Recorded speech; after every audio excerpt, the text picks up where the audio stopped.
Hello traders out there in Traderland, my name's Des here at Grok Trade, and this is the weekend edition. This video is good through Sunday, July 24th, 2011, and we have a lot to go over, so stay with me here.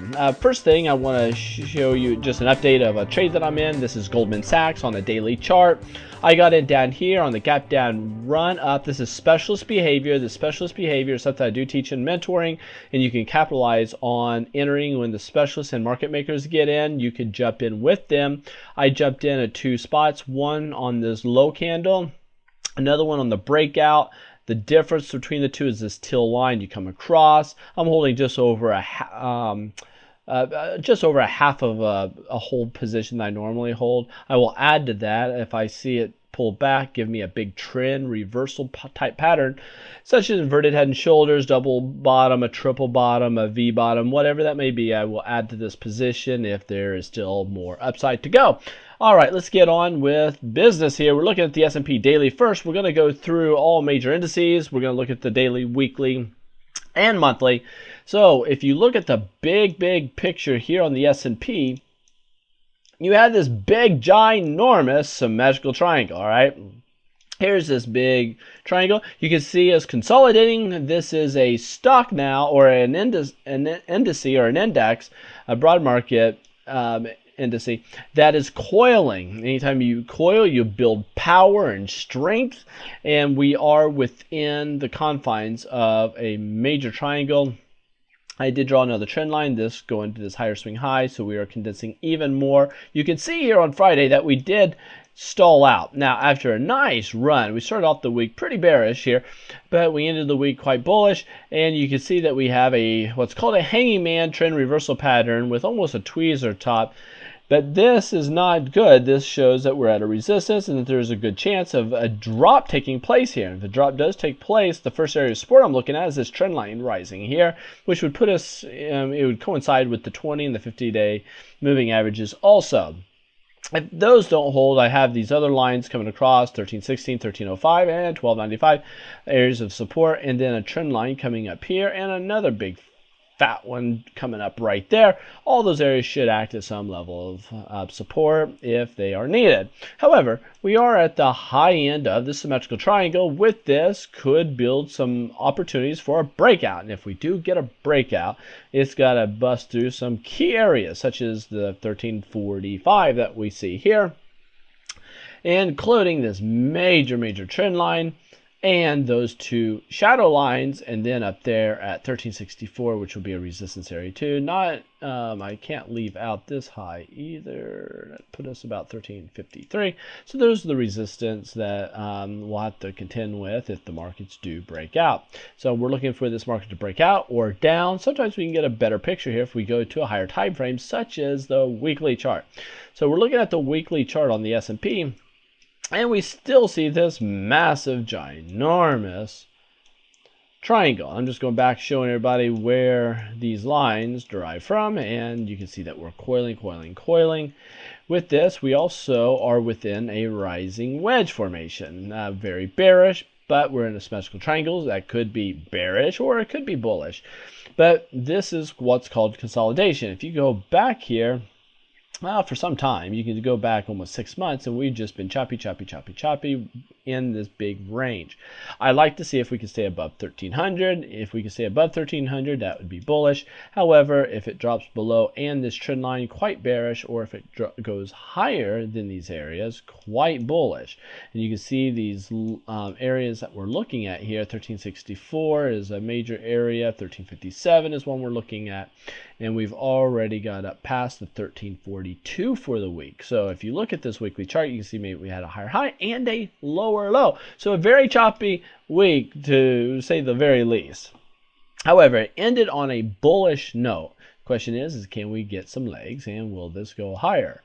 If you look at the monthly chart, we're in this big rising wedge, but it's an extended one. I mean, those two lines, it's going to take a while for them to come together, but we have this high base. This high base formation is more bullish than it is bearish, but we have 1364. It's a major area we need to bust through, and if we could bust through that, that would be nice. Then our next area, 1400. After that, we have this trend line. If we could bust through all of that, fantastic. However, if we do start to drop, next area of support, 1268 on the monthly chart, which would coincide also with this big trend line that we have coming up. All right.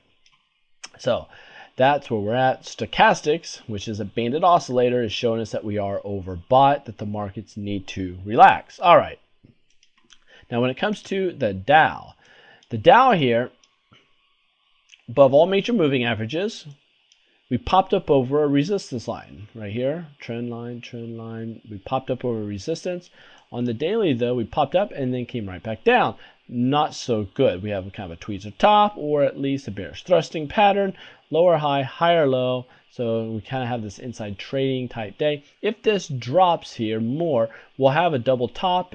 Double top gives you an M for murder, so that would be a bad thing.